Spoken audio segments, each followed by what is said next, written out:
Assalamualaikum warahmatullahi wabarakatuh.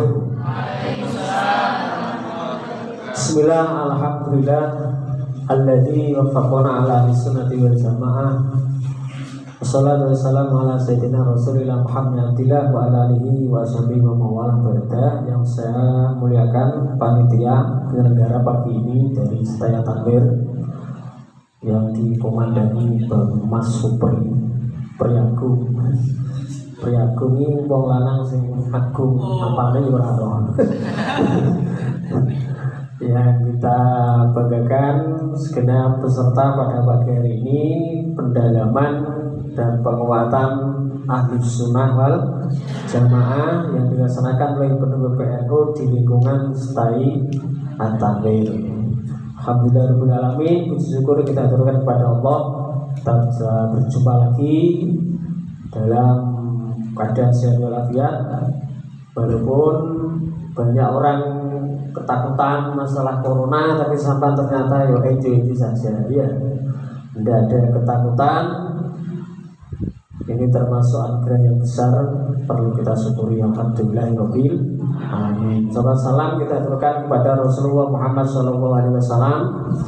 Berkat jasa beliau kita sampai saat ini masih berpegang teguh pada syariat Islam, ajaran-ajaran beliau kita amalkan sampai sekarang. Walaupun mungkin banyak kekurangan, tapi kita berusaha keras untuk berusaha mengikuti sunnah beliau dengan harapan besar besok kita mendapatkan sahabat beliau diakui sebagai umat Muhammad. Amin ya rabbal alamin. Selanjutnya saya sampaikan materi tentang pendalaman aswaja ataupun penguatan aswaja, di mana kemarin sebetulnya sudah diadakan gitu ya. Ini cuma nambah sulap yang mungkin ketinggalan atau mungkin ketika disampaikan itu ketiduran, tidak tahu. Mungkin kan ya banyak kemungkinan gitu ya. Banyak kemungkinan karena ada menurut fatwa ulama, ini saya baca dalam kitab Tadbirul Ghafilin, ada 3 tidur itu yang dibenci oleh Allah. Dituru ini telu ini Gusti Allah ora pati seneng. Untuk muring-muring kuwi. Nah, yang nomor 1, an-naumu inda dzikri. Tidur ketika berzikir. Iki Gusti Allah yang muring-muring. Wayahe wiridan turu dhewe. Gusti Allah ora seneng. Wayahe dikira turu. Terus an-naumu inda doa, turu ketika berdoa. Ini bisa muring-muring. Sehingga gebut donga balane omana amin cek meneng karepe dhewe iki muring-muring, muring kok penak dhewe. Liyane amin sing kene maca donga gebut dhewe malah turu. Iki Gusti Allah yo muring. Terus an-naumu inda ta'alum, turu nalika majelis taklim. Majelis keilmuan itu turu, disampaikan materi gebut peneteng sing ngarep, sing nengguri malah turu. Iki siapa yang muring planet sampai materi dan turu ya. Ini kita sampaikan materi ahli sunnah wal jamaah. Sebelumnya kita bersolat dulu.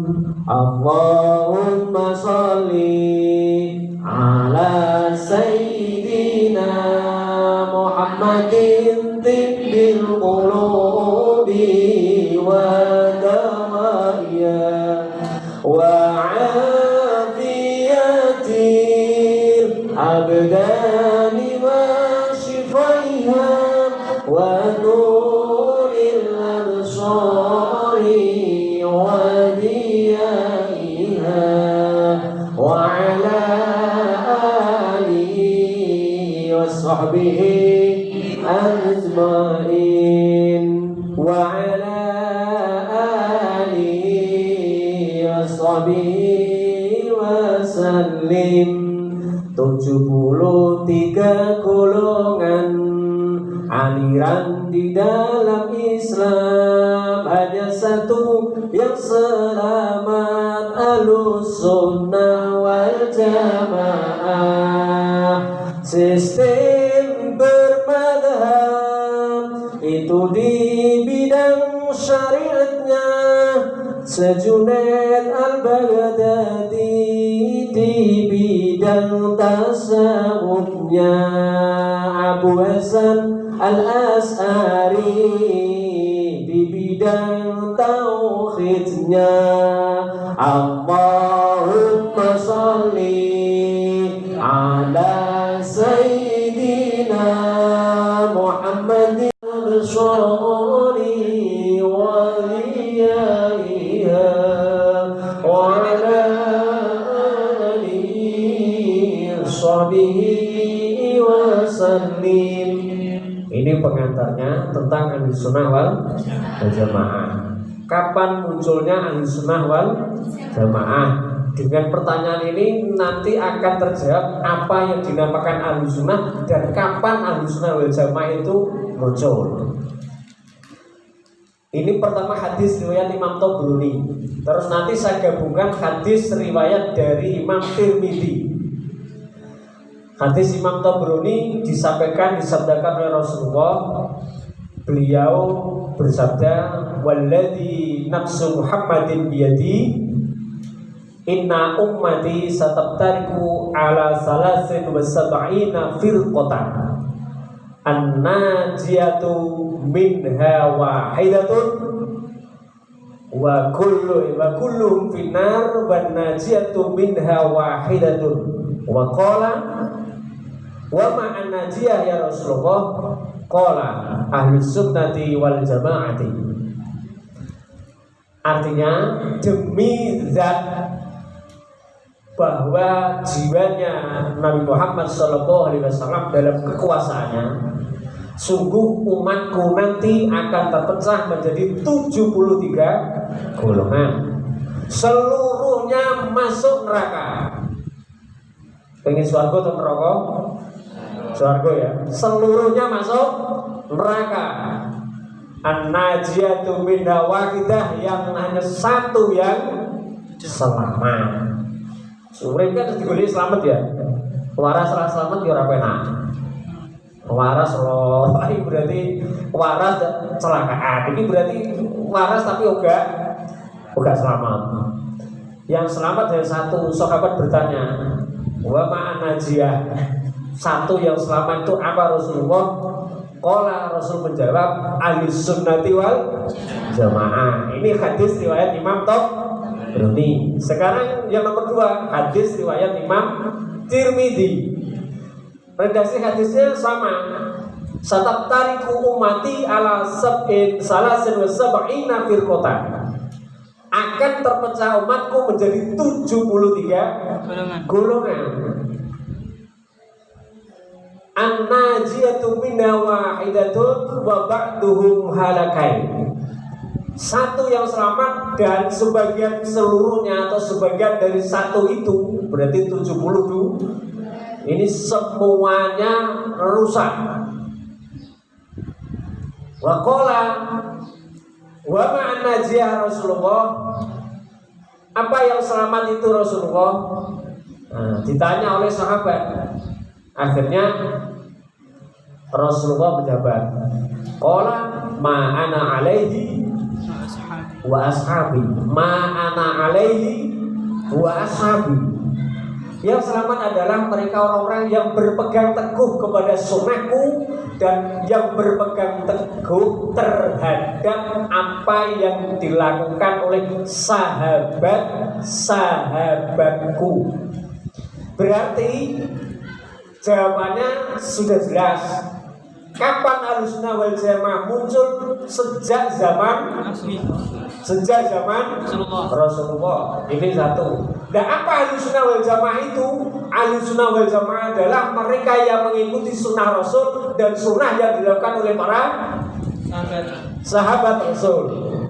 Kalau tidak mengikuti itu, bukan Ahlussunnah wal Jamaah. Bukan Ahlussunnah wal Jamaah. Nanti dikuatkan lagi oleh hadis, alaikum bisunnati wa sunnati khulafa'ir rasyidina al-mahdiyyin. Berpegang teguhlah kamu kepada sunnahku dan sunnah-sunnah yang dilakukan oleh khulafaur rasyidin. Khulafaur rasyidin itu berapa? 4. Sahabat Abu Bakar, Umar, Utsman, Ali. Kita contohkan sholat raweh 20 dan 8. Kita kaji sekarang. Pernahkah kita membaca sejarah di dalam hadis bahwa Khulafaur Rasyidin itu tarawihnya 8? Pernah? Tidak pernah kan? Sahabat Abu Bakar tarawihnya 20, cuman tidak jamaah. Sahabat Umar tarawihnya 20, dilakukan dengan berjamaah. Sampai dalam hadisnya wa ni'ma hadil bid'ah. Inilah nikmatnya bid'ah yang saya lakukan. Hal baru yang dilakukan sahabat Umar adalah sholat tarawih dengan berjamaah. Sebaik-baiknya bid'ah itu adalah itu, tarawih dengan Jadi kalau orang yang bukan NU mengatakan bahwa bid'ah itu seluruhnya masuk neraka, maka yang tarawih jamaah semuanya masuk neraka. Kalau yang mengatakan, yang bukan kalangan orang Nahdlatul Ulama mengatakan seluruh bid'ah adalah tersesat dan setiap yang tersesat adalah masuk neraka, maka kalau tidak dijelaskan secara detail, orang yang sholat tarawih berjamaah masuk neraka semua. Berarti yang perlu rasa tarawih jamaah diwi-diwi yang rumah ya. Itu kalangan orang-orang yang bukan Nahdlatul Ulama. Tapi kalangan Nahdlatul Ulama tidak, karena bid'ah dibagi menjadi 5. Secara umum dibagi 2, ada yang baik dan ada yang buruk. Nah, secara khusus terbagi menjadi 5. Ada bid'ah wajibah, ada bid'ah yang mandubah, ada makruhah, ada bid'ah yang muharramah, ada yang bid'ah yang sunnah juga ada. Yang tiwa sunnah itu bahkan harus ada. Contohnya mencatat nikah itu bid'ah yang harus ada.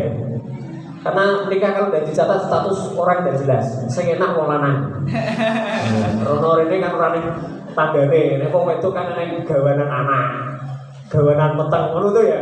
Nek wong lanang kan ora ning ngono. Kok enak di wong lanang. Makanya bid'ah termasuk mencatat nikah itu bid'ah. Tapi itu bid'ah yang sunnah harus diadakan.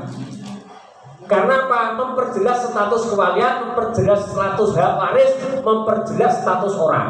Bisa contohkan singkat gitu ya. Nah, soalnya ini hari Jumat, saya nanti harus bersahabat khotbah di Wali Songo, minum Wali Songo itu. Jadwal saya Jumat Pon keempat, jadi Jumat Pon keempat harus khotbah di Wali Songo. Masa sampaikan secara singkat, padat, kualitas dan berisi gitu aja ya. Jadi saya sampaikan itu. Tarawih 20 itu semuanya dilakukan oleh Khulafaur Rasyidin, sahabat Abu Bakar, Umar, Utsman, Ali. Kalau kita tarawih 20 kita cocokkan dengan doktrin hadis pas. Ma'ana alaihi wa ashabi. Mungkinkah 4 sahabat itu tarawihnya itu tidak melihat Rasul? Kan tidak mungkin. Karena 4 sahabat itu di dalam setiap gerak Rasul, di dalam setiap langkah Rasul selalu diajak oleh Rasulullah. Sedangkan yang tarawih 8 riwayat hadisnya 2. 1 riwayat dari sahabat Jabir, yang kedua itu dari Sayyidah Aisyah radhiyallahu anha. 2 orang ini tidak masuk Khulafaur Rasyidin, 2 sahabat ini. Tidak masuk kan? Sahabat Jabir masuk Khulafaur Rasyidin? Tidak. Sayyidah Aisyah masuk Khulafaur Rasyidin? Tidak. Ini secara kita doktrin hadisnya ya.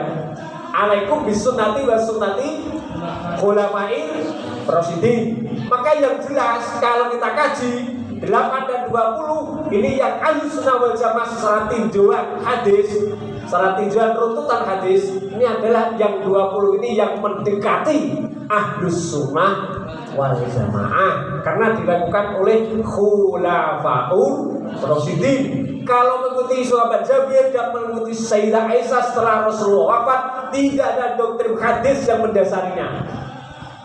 Tak ulang lagi. Contoh ini ya, contoh ini. Yang 8 rakaat tidak ada doktrin hadis dari Rasul Sallallahu Alaihi Wasallam untuk mengikuti Sayyidah Aisyah dan sahabat Jabir setelah beliau wafat. Yang ada sunnati khulafa'in Rasyidin.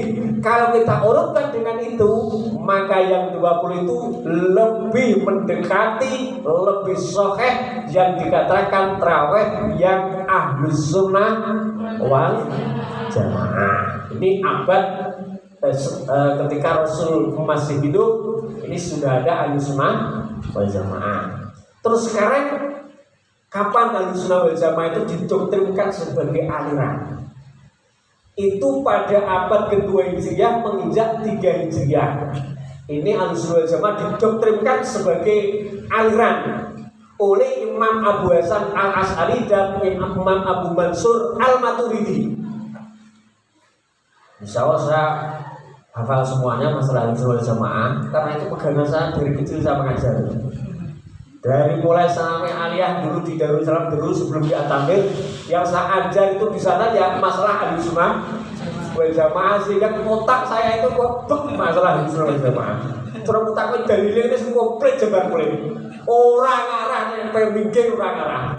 Pokoknya dijak masalah dalil mogo, dijak apa itu kita secara logika saya tanggapi juga.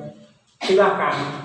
Seluruh amalia-amalia Nahdlatul Ulama, sampai saya pernah ditanya kenapa kok mengikuti NU dan mengikuti yang lain, padahal Ahlussunnah wal Jamaah tidak NU saja. Sampai saya ditanya sedetail itu. Jawab saya enak karena hanya NU yang tertulis di organisasinya melestarikan ajaran Ahlussunnah wal Jamaah, yang lain tidak mau tertulis di organisasi, maka saya anggap tidak kuat. Enak ya? Bisa dicek semuanya. Di FPI tidak ada itu aturan seperti itu. Di Jaringan Islam Liberal JIL tidak ada doktrin organisasi seperti itu. Di Muhammadiyah tidak ada doktrin organisasi seperti itu. Yang ada hanya di Nahdlatul mergo mantep nenggone Ahlussunnah wal Jamaah kuat aku Ismail NU orang Musiriani. Makanya setiap acara NU pasti saya pakai warna hijau. Orang warna hijau. Sampai saya khutbah pun pakai hijau terus. Kado tenan karo hijau. Mau liyane. Mergo apa Kanjeng Nabi ku nek ibadah senengane iku putih karo hijau, biru iku ora seneng. Kuwi nek ibadah apa iki? Nek ibadah, tapi nek perang senengane merah, kan lain-lain itu tempatnya. Jadi Rasul itu kalau masalah ibadah, seluruhnya berhubungan ibadah ini nek gak hijau mesti putih. Mulane sekret putih, terbuka ibadah NU hijau, mergo NU kuwi sing dikuatkan masalah ibadah, bukan masalah politik. Makanya timbulnya Ahlussunnah wal Jamaah dibuat sebagai aliran ini karena munculnya penyesatan di bidang pemahaman tafsir Al-Quran dan pemahaman akidah Islam. Kita contohkan. Kenapa itu kok muncul aliran? Dulunya zaman Rasul kan tidak ada aliran. Kok sekarang muncul aliran Ahlussunnah wal Jamaah? Karena ada penyelewengan di bidang apa? Bidang akidah. Jadi sampean kudu paham munculnya aswaja ini karena penyelewengan akidah. Artinya muncul sebagai aliran. Kan penyelewengan akidah, bukan unsur politik. Takkan dari lagi orang mergo masalah politik. Memang politik beda ora masalah mengenai itu, karena munculnya itu bukan masalah politik. NU politik ya mogo, orang yang larangan karena NU muncul bukan masalah politik, tapi masalah akidah. Bisa dilihat munculnya NU itu karena ada komite hijaz itu kan. Ya atau enggak? Karena ada komite hijaz, dan komite hijaz itu dibentuk karena untuk apa? Membuat asalnya itu untuk membuat teguran kepada Raja Saudi Arab Saudi yang mau membongkar seluruh makam para nabi termasuk Rasulullah SAW dan makam para sahabat. Ini kan penyelewengan akidah ini. Maka muncul komite hijaz. Komite hijaz itu anak dia terbentuk Nahdlatul Ulama. Sama kan ini antara Aswaja dan Nahdlatul Ulama, untuk berdirinya itu sama. Pembenturan penyelewengan akidah. Kenapa itu muncul aliran? Karena untuk pembentulan penyelewengan akidah itu dibetulkan. Mana yang ada penyelewengan? Satu, ketika itu pertama kali muncul kan aliran Syiah, Khawarij, kemudian muncul Mu'tazilah.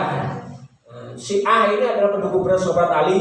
Kalau Mu'tazilah ini adalah tidak masuk pada pendukung keduanya. Kalau pendukung Muawiyah itu namanya Murji'ah, itu pendukungnya Muawiyah.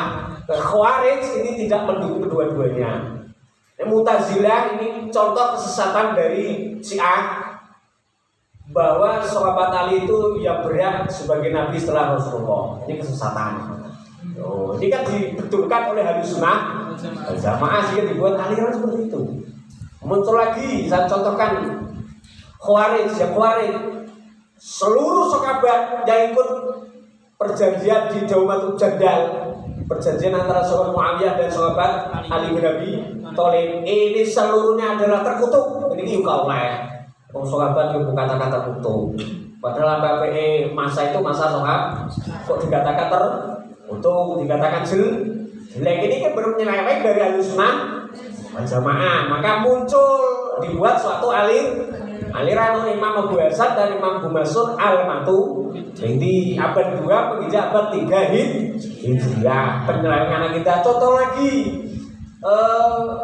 orang Mu'tazilah mengatakan bahwa Quran itu makhluk. Kalau kita Ahlussunnah wal Jamaah kan tidak mau. Quran itu udah kalau mau yang kodin tidak boleh dikatakan. Kalau dikatakan makhluk, maka dari hukum makhluk itu wa kullu makhluqin hawaditsun wa kullu hawaditsin mutaghayyiratun. Rumusnya, setiap makhluk itu adalah hal baru, dan setiap hal yang baru itu sifatnya berubah.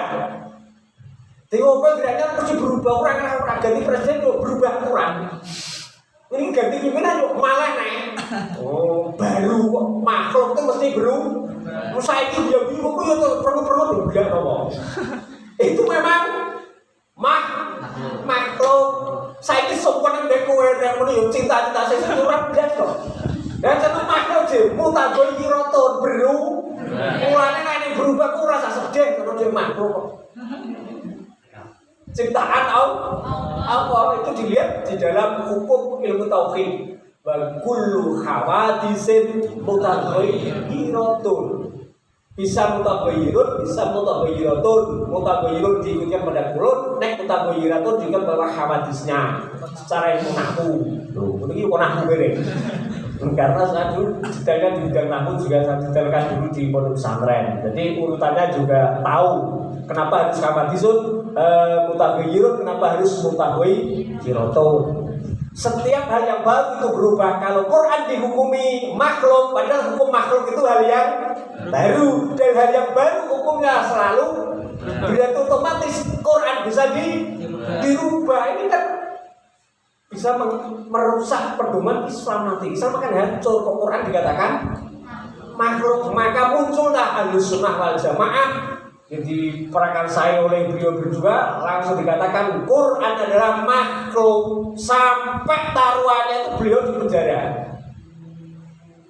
Apalagi Imam Hambali, karena dikuasai dulu Khalifah Al-Ma'mun itu adalah pengikut dari Mu'tazilah.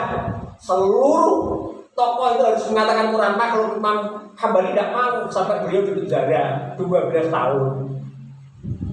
Mulane kiai di penjara sebab pedomannya akidahnya enggak apa-apa, namanya sebab korupsi ya jur. Kan dulu ya. Nek sebab pedoman akidah di penjara enggak apa-apa, memperjuangkan akidah kebenaran yang diperjuangkan enggak apa-apa, karena memperjuangkan akidah. Imam Hambali di penjara enggak apa-apa, 12 tahun kamu memperjuangkan, enggak mau mengatakan Quran sebagai makhluk. Quran tetap kalamullah yang qadim, bukan dikatakan makhluk. Ini namanya pembenturan, penyelewengan akidah kita lanjutkan biar nanti kita banyak sharingnya ya. Kita lanjutkan singkat padat bergizi. Jam 9:10 menit nyantai aja. Aku ngomong sepet akeh iso. Ngomong kalem saiki iso. Iki mergo waktu digore Jumat ya tak cepet tapi akeh urusane. Sing dibahas banyak ya.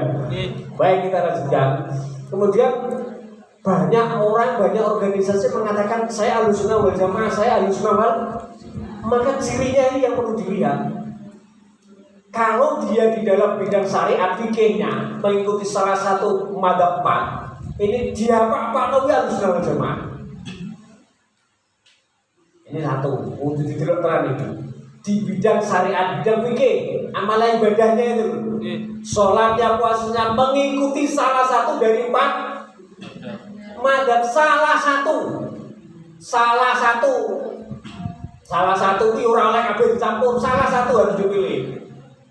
Salah satu dari 4 madzhabnya Imam Hanafi yang tua dulu, Imam Malik, Imam Syafi'i, terus Imam Hambali. Kalau begitu salah satu dari 4 ini Itu adalah Ahlussunnah wal Jamaah. Satu, terus di bidang tauhid mengikuti salah satu dua imam, Imam Abu Hasan Al-Asy'ari atau Abu Mansur Al-Maturidi.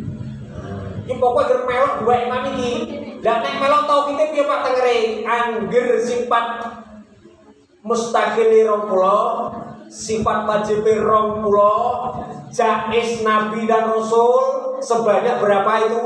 Jaiz Nabi kan 4, yang berlawanannya kan 8. Terus kan jumlahnya 48. Terus ada 2 itu penambahan tentang akidah bahwa kita tidak boleh ikut campur urusan para sahabat. Itu kan masuk akhirnya menjadi 50 arti. Nah itulah akidahnya tauhidnya Imam Abu Hasan Al-Asy'ari atau Imam Abu Mansur Al-Maturidi. Terus yang ketiga, ciri yang ketiga di bidang tasawuf, ilmu akhlak, mengikuti salah satu dari dua imam, Imam Junaid Al-Baghdadi dan Imam Abu Hamid bin Muhammad Al-Ghazali atau Imam Ghazali, pengarang Hidayah sing dikaji At-Tamirwi. Nah, itu beliau itu muridnya Imam Junaid Al-Baghdadi. Kok mengikuti dua imam ini dikatakan tasawufnya tasawuf Ahlussunnah wal Jamaah. Kenapa Pak kok tidak pilih yang lain? Karena hanya dua imam ini yang mampu menggabungkan antara ilmu fikih dan ilmu tasawuf. Ini hanya dua imam ini, yang lain tidak bisa menggabungkan. Maka yang dipilih hanya dua ini di bidang ilmu tasawuf, ilmu akhlak. Di akhlak itu penting. Karena tanpa akhlak ini ilmu dari kualitasnya. Kualitas ilmu dilihat itu dari akhlak. Sampai itu disertai, tapi kok akhlaknya di luar itu kok seperti anak kecil. Ya sampai dikatakan anak TK. Karena akhlakmu itu ciri khasnya lari kepada anak TK. Anak TK kan ya senani guyonan, dolanan, kita TK. Kalau dia itu sarjana itu banyak membaca, banyak mengkaji, ada apapun tidak mengedepankan emosi, kajiannya yang dikedepankan. Itu jenis sarjana itu ya aku yang kayak dia paling murah tahu S1 kan lumayan lah, dibanding S2 kan ya lumayan lah S1 lumayan lah ketemu S lah dibanding dulu ya. Nah itu kan kalau ada apa-apa tidak mengedepankan emosi, tapi mengedepankan kajiannya dulu, pengkajiannya, pendalamannya dulu, jangan kita langsung temperamen dulu. Ada orang mengatakan taklid itu tidak boleh, taklid itu tidak boleh, kita kaji dulu. Oh, enak taklid itu gak oleh. Enak gak oleh taklid terus anaknya dibikin muncul kopi. Wong anak muncul mergo Pak karo. Berarti kan taklidnya anak boleh Pak karo. Oh, kamu ya. Taklid kan menggantungkan tuh ya. Orang yang taklid itu terus piye wong anak iki taklidnya karo Pak karo. Kok orang taklid itu piye terusan. Nah, dikaji dulu taklid yang gak boleh bagaimana, yang boleh yang bagaimana. Jangan secara umum dikatakan taklid itu tidak ini seperti hanya begini, ada orang yang meninggal, itu kan pernah saya itu sampai di pokoknya hal-hal yang kecil itu ditanyakan pada saya, dan yang tanya itu mereka yang beda dengan saya. Wong, jadi seperti pertanyaan, wong mati beri kok jadi wajib kok nopo to Pak? Wajib wis adat kok, lara dikene yo sarung wong adat masalah.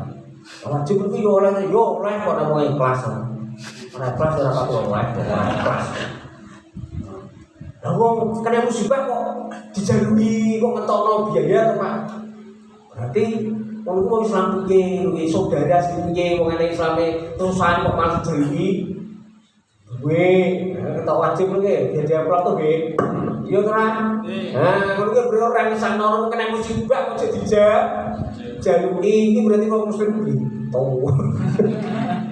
Sampai saya dikatakan seperti itu. Aku nyepeda atau jawab logika kok yang dipakai. Saya nak saja toh ini kan belum lari pada dalil toh, baru masalah adu argumen. Saya juga enak toh. Nah kalau kita itu ke dokter sampai yo dimintai uang, yo iya toh Pak, mau disotek toh Pak. Dan sampai ini uang loro itu uang kena musibah toh rayo kena musibah. Dan berarti dokter kok jadi duit berarti dokter bintung. Logika masuk akal kan ya? Sama atau enggak? Sama atau kalau alasannya itu kena musibah kok dimintai uang kan sama itu kalau hanya logika itu gampang ae ora aku gampang jawab penake ngono masuk akal juga. Diarani sini wong Islam Bento sih, aku yo penak lho berarti yo dokter Bento loro kok dijarui duwe mesti suntik yo ora usah bayar, sama loro nang Jibar ku apa penak lho. Ya terus alasannya ya, suntiknya itu kan juga beli tuh Pak, obatnya juga beli. Yo bener, saiki tak takoki nek hukume nyolati wong mati apa? Fardu dibayar. Lamun kuwi mbok duduk keluargane dhewe, mbok dusi keluargane dhewe, mbok salate keluargane dhewe, liyan ora dosa. Bangsa. Lah kok enek wong ado, rasana ra kadang, bangsa petukan kulo apik, ya guru kok gelem takzi. Kita memberi penghormatan jasa besarnya itu mendoakan tuh punya jasa besar pada orang yang meninggal itu yang dibutuhkan orang meninggal kok gelem donga no ya mergo aku yo imbal jasane dia untuk bensin mencurahkan tenaganya jadi iki pendaun digawe tak ziarah sedo daun itu dibatalno di perkara keluarga mati padahal ora sana orang kadang nek namanya beri penghormatan ndak ora tak kek mangae gantine tuku bensin apa tuh salahe mergo secara hukum seperti itu kalau kita balik-balikkan kepada panjalukan dokter kan ya sama. Betul ya, sama. Bisa contohkan sampai hal sekecil itu loh ditanyakan. Kata pertama. Tapi alhamdulillah sampai sekarang yo saya itu masih bisa memberikan argumen yang logis yang bisa diterima oleh akal. Sampai ada aktivisnya anak Muhammadiyah itu banting setir menjadi laskarnya Aswaja itu. Sampai sekarang sampai gambarnya Mbak Haji Ahmad Dahlan itu langsung ganti bahasa Masari. Iya gara-gara saya sampaikan secara logis, saya tidak pernah emosi. Pokoknya di dasarnya aku ratau emosi. Tapi saya mengedepankan masalah penalaran, masalah kita pengkajian, masalah akidah. Jadi alhamdulillah bisa diterima oleh dia. Sampai mengatakan madhab itu salah. Saya tanyakan kalau madhab itu salah, sampai itu mempelajari Quran hadis itu ahli tidak di dalam Quran hadis? Tidak Pak, berarti melok sopo sampai melok guru sampai ahli tidak di bidang Quran dan hadis. Jadi tidak mau ikuti apa? Kalau saya kan mengikuti madhab Imam Syafi'i, Imam Hambali beliau berpeneliti aku dunia internasional orang dunia kabupaten roh, dunia internasional seluruh dunia Islam, seluruh dunia mengakui beliau berempat ini ahli di dalam masalah menafsirkan kandungan Quran maupun hadis. Maka saya ibadah mengikuti itu lebih aman, lebih terjamin daripada mengikuti yang lain. Masuk akal? Masuk. Jadi alhamdulillah sampai saat ini, sampai saya pernah ditawari untuk pindah organisasi diberi jabatan yang bagus juga pernah. Tapi saya tidak mau jabatan kalau naik semati barang apa apa. Tapi lah kita kan saya bawa sampai ada pertanyaan seperti ini belum masuk akal juga. Pak mau foto Pak kok gecu nggone nggone Muhammad dia mau sampai mati ra ditakoki. Piye wis sampeyan jawab. Dia jawab perlu sampeyan ditakoki ngono lho kok jawab piye? Dia namanya yang tanya mau apa kan burung Muhammad ya padha wae padha Islame wong sampai mati ora takoki ngono karo malaikat takokane yo marok bukan malih buka ora neng mati datu kayu ora eneng akidah apa Muhammad ora eneng kok ditakoki mesti yo sapa pengeranem sapa nabi ben apa kitapem sapa gurem kowe mati tetep apa yo pitra ora eneng pertanyaan kowe melok NU Muhammad ya kan debut masalah kowe apa nek jawab saiki menengah. Pripun? Bagaimana cara jawabannya sampean? Bagaimana? Kayak jawab?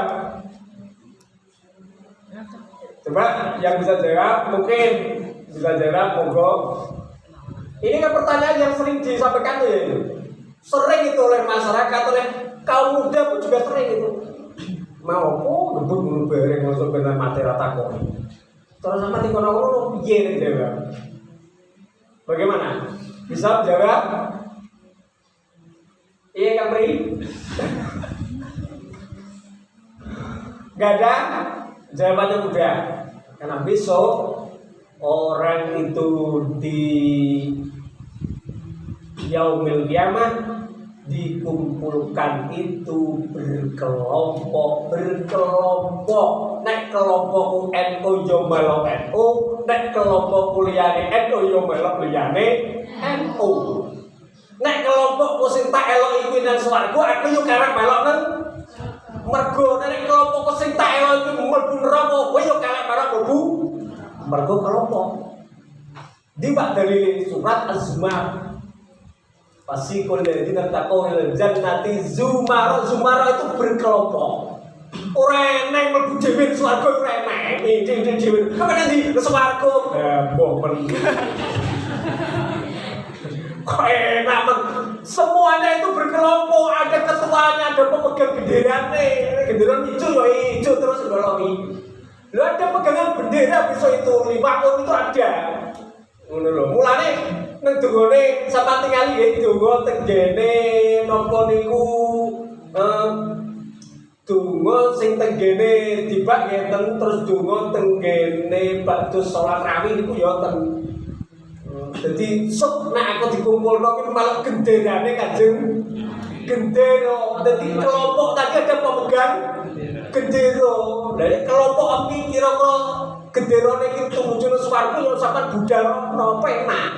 Ya karena berkelompok itulah. Kalau kita tidak punya kelompok di dunia, kowe melok sopo terusan. Wong ora duwe.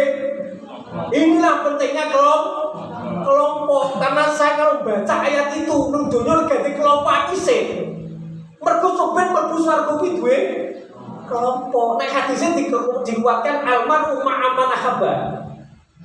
Besok orang dikumpulkan di yaumul kiamah beserta orang-orang yang dicintai. Wis seneng sapa karo bahasa yo kumpul sampe berbahasa sesuatu karek ide enak ora rasa tak kakek bahasa ditakoni.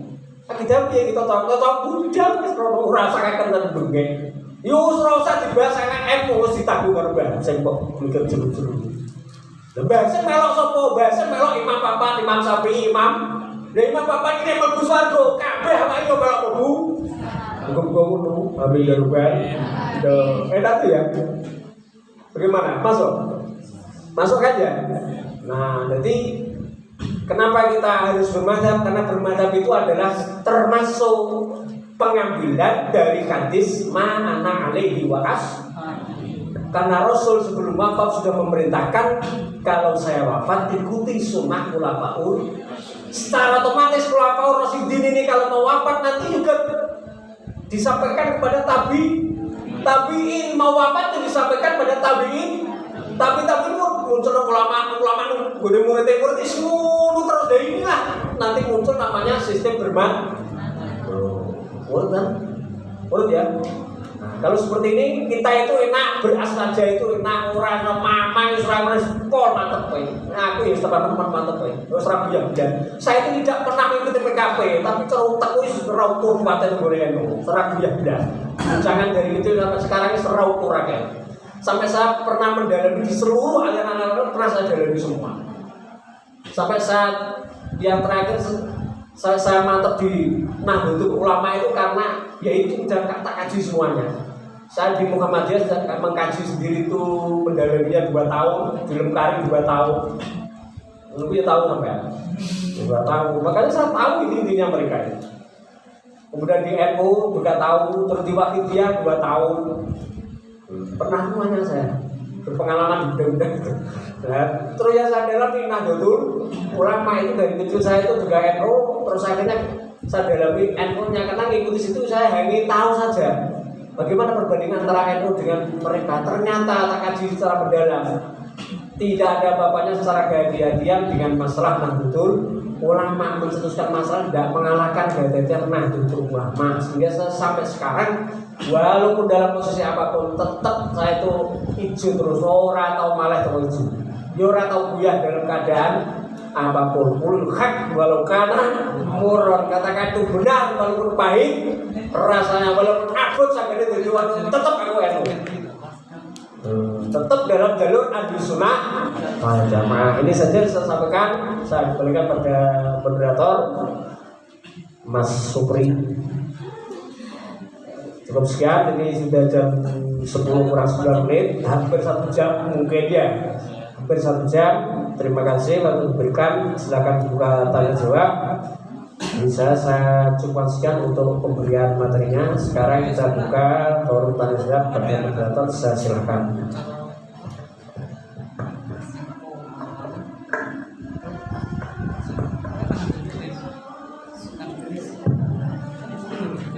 Memasuki acara yang kedua, yaitu tanya jawab bagi dan rekan kita.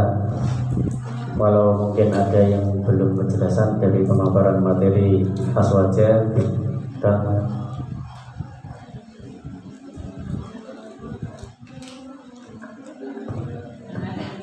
yang mau tanya silakan.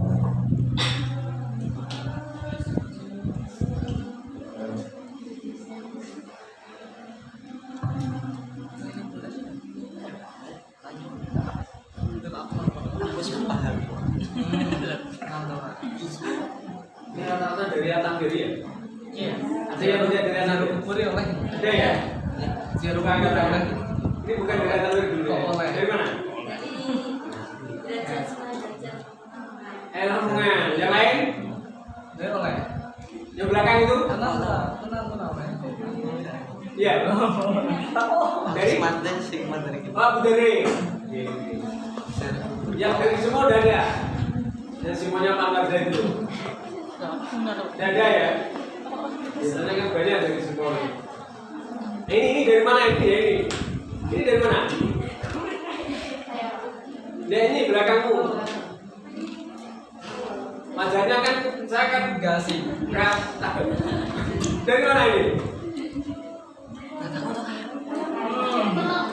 Telang. Dari apanya bayi iman loh. Oh, yang wajahnya saya kan yang kelihatan biasanya kan Main kenal nggak? Kalau kuat di rumah ini doa. Wong mati kan wis beda sama. Silakan tanya nggak apa-apa. Nyantai saja. Coba, Tanya berani. tak kata takoo Soto. yang berhubungan dengan Ahlus Sunnah wal Jamaah. Monggo. Pertanyaannya pertanyaan kok. Jangan ngambil sendiri dosen. Nanti kok tahu. Pokoknya nek graduate langsung takok. Mulai. Enak nanti. Kita bahas di sama bantah oleh gak apa-apa, gak tahu. Ya apa kita ini tunjukkan pembahasan terus, belum gak tabir ya. Gak apa-apa.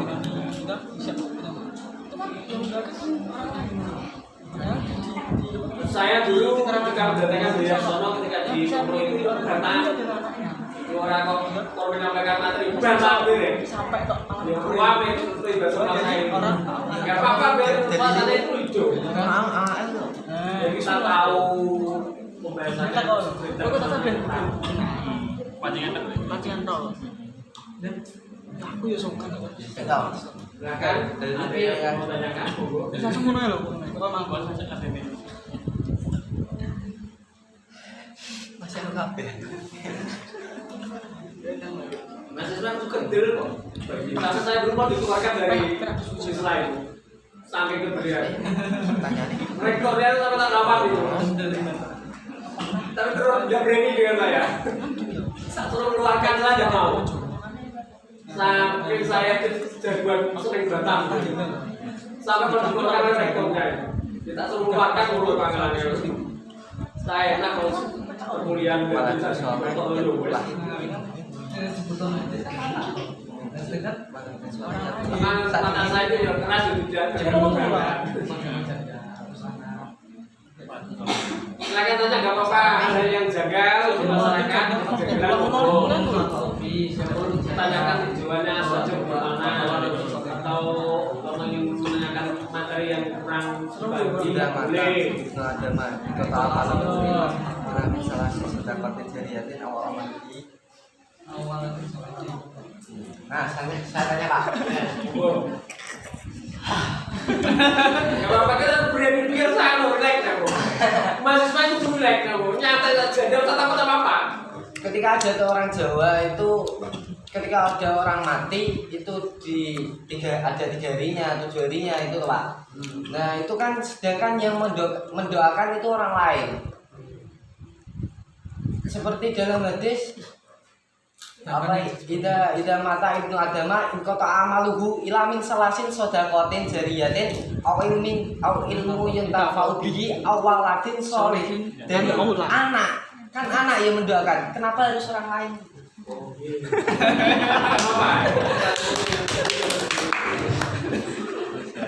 Ini mempertanyakan orang meninggal itu ada 7 hari, 3 hari itu kan yang mendoakan kan orang-orang yang statusnya itu ada yang bukan dari kalangan ahli warisnya.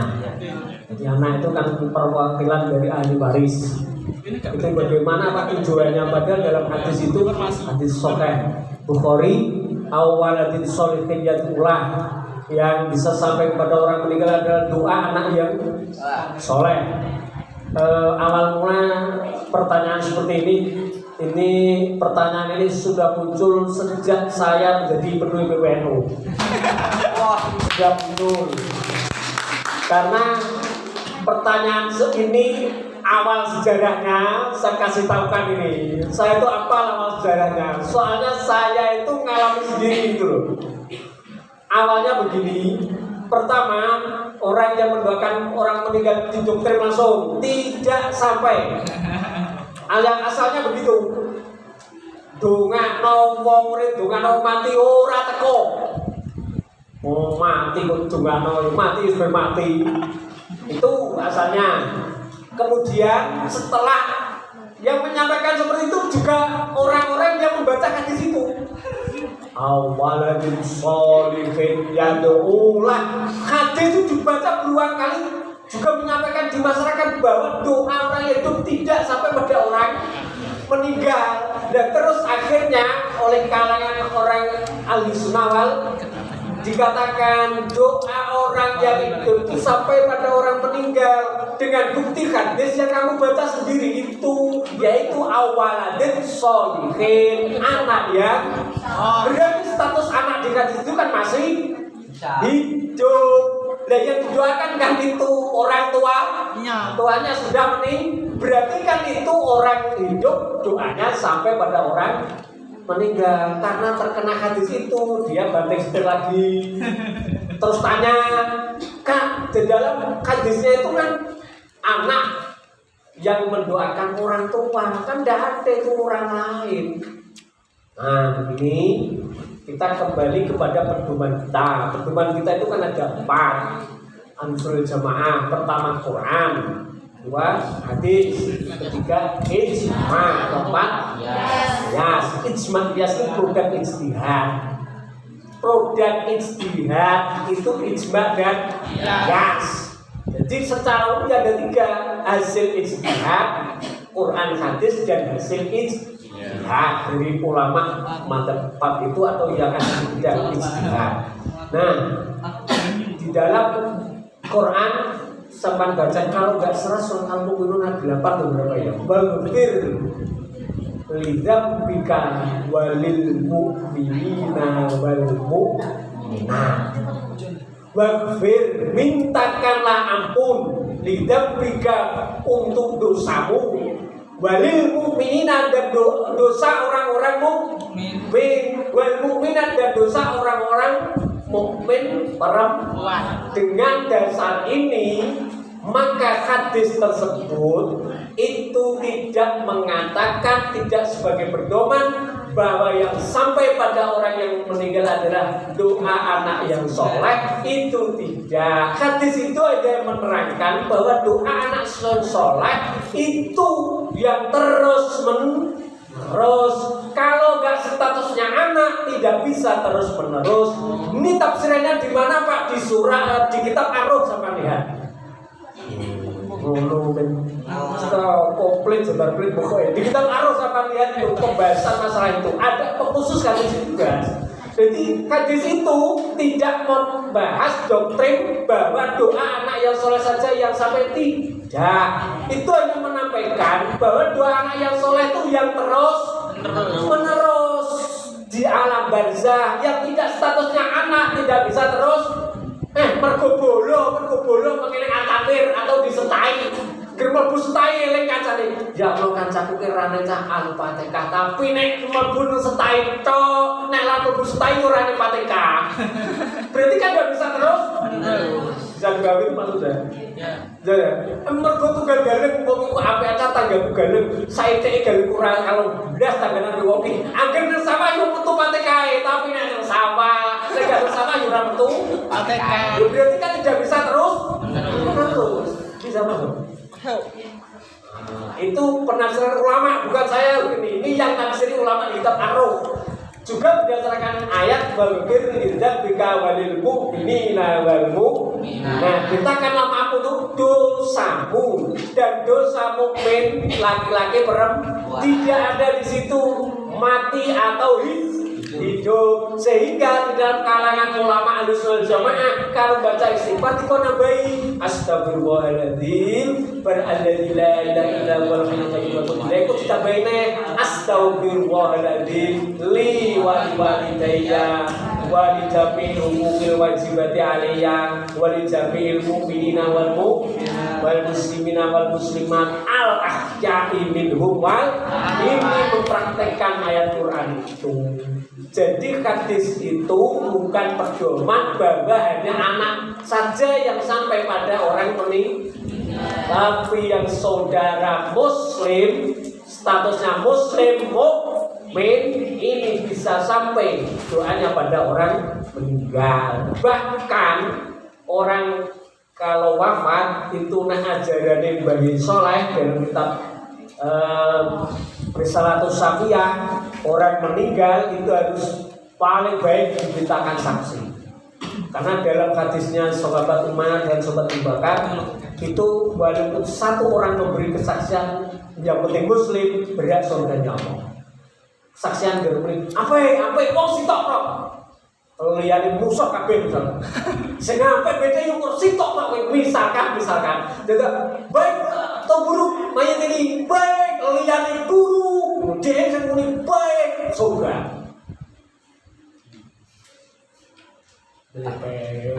Ini orang digunakan saksi yo iman cara aku. Ya cara saya gitu. Makanya saya setiap menyampaikan mukadimah sebelum disolati itu mesti saya mintakan saksi gitu, persaksian dulu.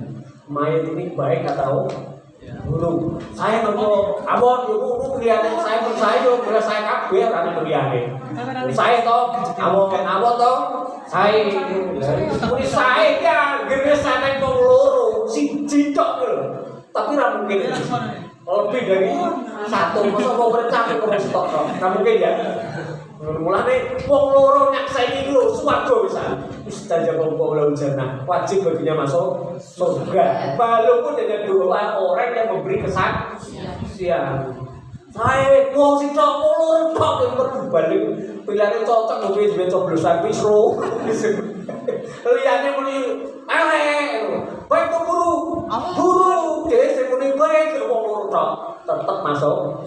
Yang penting muslim atau mukmin dalam meninggalnya. Nah kan itu 100 sampai sama tinggal ini soalnya itu aja. Itu termasuk dalil bahwa memberi kesaksian itu memang juga diajukan bagi orang yang mereka meninggal. Terima kasih pertanyaannya. Bagaimana? Masuk. Nah, yang lain monggo silakan ditanyakan. Silakan. Iya monggo.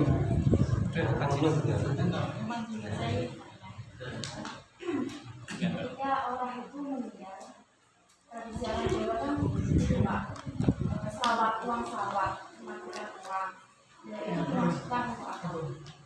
Memberi umpan itu. Oh di beras itu Pak. jalan tuh. Sing sawuro. Ini pertanyaan masalah istiadat orang istiadat nih ya, bukan syariat ini. Ada istiadat orang Jawa atau masyarakat tuh biasanya kalau ada orang meninggal nih duit campur beras mungkin diguai yang ya toh itu sebetulnya secara syariat akidah Ahlussunnah wal Jamaah tidak ada ajarannya, tidak diperbolehkan sebetulnya. Kalau saya di lingkungan keluarga saya tak kasih tahu nggak usah, karena itu tidak ada anjuran dan tidak ada pedomannya. Tapi nek disanggup nongkrong yang pedomannya soalnya ini nyodakoi wong mati. Kita sudah kono ganjarane ben kanggo sing mati mergo melok nyolati wong mati. Tidak ada wong mati iki ngekeki penghargaan, dan penghargaan itu nanti nilainya pahala kembali lagi pada orang ini. Dan itu secara Ahlussunnah wal Jamaah boleh. Tapi nek duit digawe beras digune iki gak oleh. Soalnya itu hanya dulu cara Wali Songo, cara ulama dulu menyadarkan orang kalau orang meninggal itu seorang ngopeni duit, orang ngopeni beras. Nek jek urip mesti oyo-oyoan budak duit budak beras. Ngono tok. Hanya ada sederajat itu bukan di dasar syariatnya ada. Makanya Ahlussunnah wal Jamaah kalau memang itu ada, saya lihat di kalangan para ulama kalau meninggal mesti ada seperti itu. Enggak ada kan? Baik soalnya apa tidak ada seperti itu. Sampai awal saat itu tidak ada itu. Maka itu bukan syariatnya Ahlussunnah wal Jamaah, itu bukan akidahnya itu hanya istiadat masyarakat. Baiknya kita tinggal atau tidak Pak, karena budaya itu kalau ditinjau dari syariat itu menghambur-hamburkan uang. Nanti bang di gue ini kalau kota masjid kan lumayan. Nanti bang beras gue jadi masak ibu lumayan, ke beras kok di gue itu joko tuh limite. Yang kita harus dimasak. Berarti kan ada pertimbangan seperti itu lebih baik tidak usah dilakukan karena ada istiadat itu kalau bertolak belakang dengan syariat harus ditinggalkan. Tadi adat ini kalau tidak bertolak belakang dengan syariat bisa dikolaborasikan atau bisa dihilangkan total. Contohnya budaya nadran, secara syariat itu kan tidak boleh. Nadran itu bubul gitu ya, itu kan nggak boleh. Tapi setelah kita kaji mendalam, ternyata mereka kita tanya nadran ternyata menghormati rohnya sesepuh-sepuh dahulu. Berarti kalau seperti itu biasanya di situ ada makamnya. Ya toh?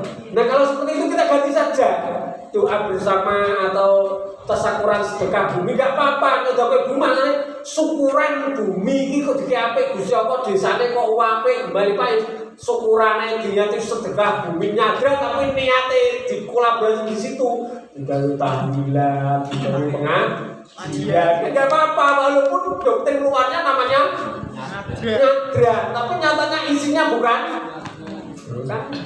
boleh Pak, boleh nggak apa-apa. Saya contohkan di dalam fikih ya, ada kolaborasi seperti itu. Ada orang sholat jamaah tapi tidak jamaah. Tapi orang mengatakan secara umum itu jamaah, tapi bukan jamaah. Contoh sholat duka bareng-bareng. Ya dong, imamnya nang ngarep, sing deloke nang ngarep, sing ngeguri dikatakan makmum, padahal itu tidak jamaah. Hanya bisu rotil jamaah dengan bentuk jamaah, tapi sebetulnya sholat munfarid bentuk sholat sendiri. Karena sholat duka tidak ada secara syariat dasarnya untuk jamaah.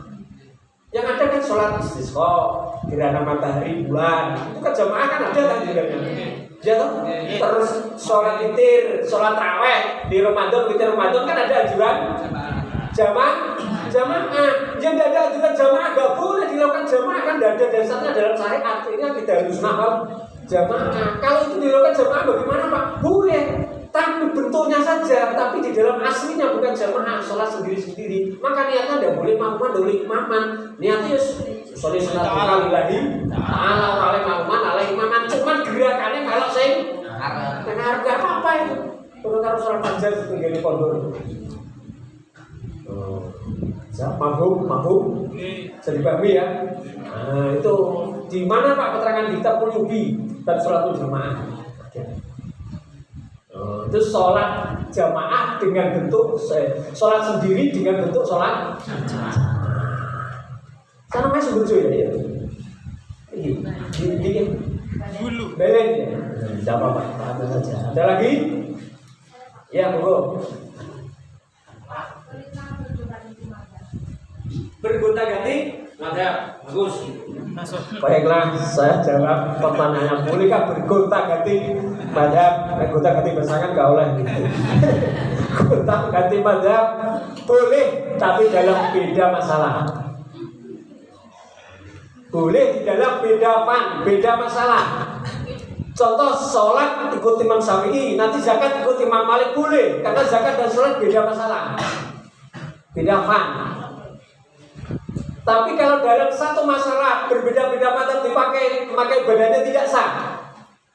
Itu di kitab Madzhabul Arba'ah ada pertanyaan seperti itu, ada penjelasan. Kenapa orang yang mencampur aduk madzhab takhlidul madzhab, mencampur aduk madzhab itu dikatakan tidak sah sholatnya, padahal dia tidak melakukan sesuatu yang membatalkan sholat? Kan sama jaga tuh. Sebatana sholat kan mestine mangan, ngombe, ngomong-ngomong sing ora liyane sholat aku tuh gerakan lebih dari 3 kan itu ya batalkan. Wong ini hanya pindah kok membatalkan. Ini pernah pertanyaan debat seperti ini dengan lain organisasi itu, bukan terkabur. Ya pijakannya hanya itu, wong itu tidak masuk yang membatalkan ibadah. Saya jawab, itu asas ibadahnya yang menyebabkan dia itu tidak sah. Bukan ibadahnya, asas ibadahnya tidak sah. Dengan dasar hadis, wa kullu may ya'mal bi ghairi ilmin fa 'amaluhu mardudun. Disampaikan begitu terus. Ya ora? Saya itu kan sering mengikuti acara di pondok. Soalnya malam mulai ke pondok Enda-Enda. Enda-Enda saya ikut ngajar di pondok At-Takbir 4 hari tiap 1 minggu.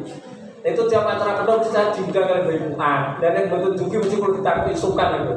Loro-loro nih kan namanya budal ya. Sokan yang takut itu sekolah. Kok budal netizen aku mikir ya. Akhirnya saya berangkat. Nah itu tiap acara mesti direngno.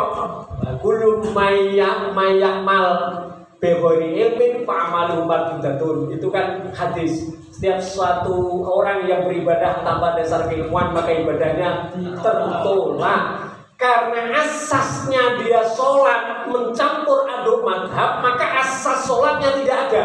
Gurune sholatnya gak enak. Mergo gurune sholatnya gak enak, berarti sholatnya gak ning ilmune.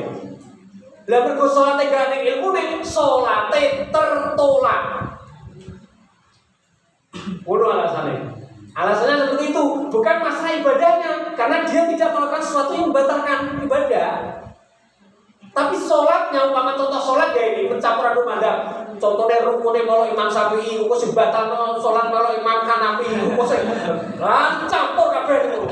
Ini yang batal bukan ibadahnya, tapi asas dasarnya ibadahnya itu yang membuat dia sholatnya itu menjadi batal. Pedoman ibadahnya tidak ada. Inilah yang menyebabkan mencampur aduk madhab di dalam satu fan tidak boleh, tapi beda fan, beda masalah. Ini kita mandiri bulan bahas ibadah bisa dibuka. Jadi Basul Masail banyak pertanyaan seperti itu, jawabannya hanya itu. Jadi boleh, bahkan kalau memang darurat juga boleh mencampur aduk madhab. Kalau darurat seorang belas atau karena umumul balwa, karena wis piro musibah sudah kena dihindari. Tak contohkan sampean tawaf itu mesti kan segulan atau karo wong wedok. Lha ngono nek menghindar ya mosok apik ngene iki. Wis kadung tawaf mosok rono jeneng bola mosok ngono. Wong tawaf iki kan ora oleh jengker padha karo salat. Lah kuwi piye wis dianggap umumul bal tapi wis ngencet musibah sing gedhe ra sendiri bene kesenggol yo wis. Enten aku ora nyenggol ya ape. Kono sing nyenggol aku sepenting kowe ora nyenggol. Sepenting ati itu gak niat nyenggol ngoten lho. Lah nek ati niat nyenggol batal. Tapi nek ati gak niat nyenggol kowe kesenggol gak apa-apa. Kuwi jenenge umumul bal wae suruh kuwi. Padha karo masjid telah sak pira-pira telah cocok. Wih, jika aku nak menghindar ke sobat, just melakukan dan kuih jika dua belas cocok. Tapi niatnya orang itu kita lah. Cocok sekadung raiso menghindar. Jadi umur balwa juga. Mulu hijau lah. Karena masih dalam keterpaksaan. Padha karo ngeten. Dalam fikih itu usul fikih ada. Anak duwe pakai dulu ya akeh mergo pak iki robar rabi terus. Robar rabi sampai jadi mama kate sak desa iki dilunggu kabeh. Lho putra peke ora oleh rabi karo anak sak desa kuwi. Mergo keyakinanmu sak desa iki dulu kabeh. Wis cara peke kuwi dibahan iki kata perasaan. Kok enek bahasa model ngono kuwi. Yo bisa juga terjadi. Ya tuh ya, kan ada itu orang yang bernikah itu banyak ya. Banyak itu enggak nikah, dan abu singgi desa subur pupuk kuwi. Nah, gerobar iki jenenge rapi perawat udah suke wong di. Rapi perawat tambah suke aku. Dikuli perawan rodor apa ayu iki. Dikuli perawan bangun omah perawat. Kok di rapi pegat men terus gawe omah. Kalau tanah yang pegang neng kan ada. Jadi anak itu bingung. Ada ini aku rapi kalau cah desa iki, sak desa iki dulu ku kabeh. Lah keyakinane kok keyakinane ngono, ya ora sampe rapi. Lah nek keyakinane kuwi ora dulu ya rapi yo. Loh, ini kan pembahasan dalam Ahlussunnah wal. Jadi sedetail itu pembahasan sampai rumit ini. Jadi tak atur sampai mungkin ada yang tidak mengenal di kalangan pesantren kan, ya tak sampaikan seperti itu. Nah ini hal yang penting. Jadi kenapa orang mencampur mazhab itu membatalkan ibadah? Karena asas dari ibadahnya itu sudah keliru. Artinya tidak punya pedoman. Dasar kajiannya yaitu setiap sesuatu ibadah tanpa keilmuan ibadahnya tolak. Ibaratnya dia itu mencampur aduk mazhab, dia tidak punya ilmu. Karena ilmu perlu guru dan guru itu berarti pedoman. Nah ini dianggap tidak punya pedoman, maka ibadahnya dianggap tertolak atau salah atau batal. Jam berapa? 10:30 ya. Tuh 10:17 menit. Sudah cukup atau sudah beli? Sudah cukup atau ditambahi? Satu lagi lah, gak apa-apa, monggo. Pengwali semua ya rekan, setengah kilo paling komah. Wali semua minggu di dekat. Monggo, enten pertanyaan malih ditanyakan, Pak beri penjelasan. Insyaallah.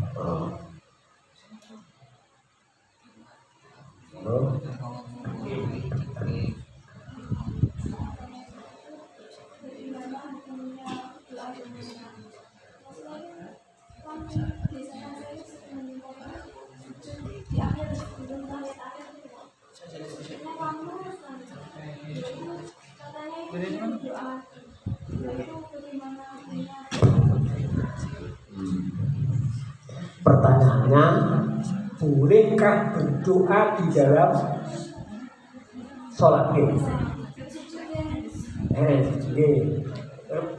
Latar belakang kan masalahnya kan itu ya, berdoa di dalam sholat. Contohnya sujud yang terakhir, suwi tak takut ijirine berdoa. Oleh apa? Boleh. Dasarnya begitu Pak. Sama tingali tenggene kitab Dalailul Bughyah wa Takrib. Itu ada hadis yang menjelaskan orang dianjurkan membaca doa di antara aminnya imam dan makmum, di antara Fatihah dan amin itu ya. Sebelum amin itu makmum dianjurkan untuk berdoa. Itu ada hadisnya di Dalailul Bughyah wa Takrib. Kok donga sampean? Mergo ki donga sing mandi termasuk kuwi. Ad-du'a bainal Fatihah wal amin itu. Doa di antara Fatihah dan bacaan ini doa mandi sekali. Ini jarang dikulinakno. Nek saya sebetulnya saya kan dadi imam sering makmum jane. Mergo makmum iso donga, nek imam iki mimpin donga terus ya. Kan bisa berdoa makmum iso amin. Makanya saya kalau di rumah saya nanu jamaah seneng dadi makmum masbuk. Soalnya aku nak nek kira-kira gelem imami apa? Mesti aku sing kon imami. Loro koyo kuwi aku kon imami, katok mah sesuai. Wis dibangun aku masbuk kae. Ngeri ae kan. Rokaat-rokaat ku lagi bedal kowe. Soalnya aku tak incer nek rene berbadan doli tapi aku kudu donga iki mbok delok apa tak cakno ngono. Termasuk ketika rukuk, ketika sujud itu di dalam keterangan yang kita pikir ada begitu itu termasuk ada hadis mandi di dungo nang rukuk karo sujud. Itu termasuk mandi di dungo. Selain di antara bacaan Fatihah dan amin tadi itu, ketika sujud dan rukuk itu mandi di dungo. Nah, makanya ketika sujud dan rukuk oleh ditambahi, tapi tengati. Nengati lo ya, gak sapo lapatno. Kok khawatir itu membatalkan sholat, mengucap sesuatu yang bukan lapatnya sholat. Nengati. Dan bacaan tasbih oleh, sholawat boleh karena itu kan bacaan sholat. Sing bacaan sing ora salat contone ya aku kayak bojo sing sugih ayu banget itu kan yo ora bacaan salat kok itu. Letakkan di dalam hati oleh kok nang ati kupet ndonga kok suwe pengen aku di bojo dari bojo lho ini ora apa-apa kok di bojo. Nah aku wis duwe masuk ditambah main ora usah duwe tambah. Sitok kowe anggere apik pangeran yo sampe. Juna akeh gara kabeh dosa. Nah bojo sitok tapi apik karo Gusti. Angel nggih wong apik pangeran gampang angel polit ya. Ya wong ini salat ku angel kepol nanu alumni tantir salat ini belum kayak. Iya ya. Itu dulu saya itu tak gali itu. Ya bilang saya sendiri, ini aku sholat ini kok belum padahal alumni ini sih ratamu enggak teman menit gitu. Tapi ya enggak tahu saya. Makanya pembinaan jadi sitok dan tentang apik karo Gusti. Wis jenenge solikah yo ngono kuwi. Apik Gusti Allah apik karo bojo. Jene.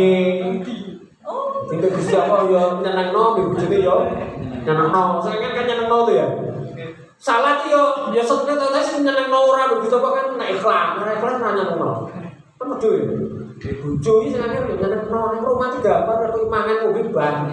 Sing angel kuwi nyenengno bojo. Bener to ra? Angel mane gajarane swarga nyenengno angel. Keluarga kita lo sama kita lihat sendiri ibu kita dengan bapak kita yang lo bantai karo urane Mbah Kendi. Duh, gitu sama dia. Jadi itu fakta realnya kan ngono. Berarti yang sulit itu nyenengno nek rumah kuwi rumah wong tuwa gampang sing angel nyenengno wong tuwa. Nek ngono lho nggih. Asli. Bagaimana bisa diterima ya? Termasuk bisa lagi dilihat nanti tentang keterangan fikih Rasul itu ketika ada ayat tentang sujud tilawah Rasul terus sujud. Ya sujud tilawah kan isinya doa. Ini pertanyaan sama tak gabungkan lagi dengan pertanyaan Pak, bagaimana Pak ketika baca Quran, tengah baca Quran orang berdua boleh itu berapa? Boleh. Itu sudah ditulis di dalam Yasin Fadilah itu. Oh iya. Dan sampai ada mengatakan Pak, wong eno kan gawe ayat neh Pak. Wis surat opo ini Yasin Fadilah itu surat anyar neh lho kantor. Jadi surat anyar. Lu udah ditakoki berene kantor ora takon kantor yo mikir gede lagi. Kok eneng wong eno gawe surat anyar jenenge surat Yasin Fadilah. Astagfirullah. Yasin Fadilah ku ora surat anyar kuwi Yasin yang ada keistimewaan dipakai untuk berdoa. Oleh wong kaji Nabi ae nalika ayat sing ana masalah donga kan ngritat atibian itu. Kaji Nabi kan terus donga. Sing kitab atibian itu ya hadis itu. Kaji Nabi maca ayat Quran isine kok masalah donga, mesti kaji Nabi jaluk nang Gusti Allah. Tapi kok isine masalah adab berlindung dari adabnya Allah. Apalagi membaca surat At-Taubah, Nabi itu sering berdoa minta perlindungan dari siksa Allah. Taubat. Makanya kan bacanya nggak boleh pakai bismillah, hanya pakai a'udzubillah karena berlindung dari adabnya. Betul gitu. Insya Allah bagaimana? Ya, masuk. Terima kasih. Itu musikan saja saya sampaikan sudah jam 10.24.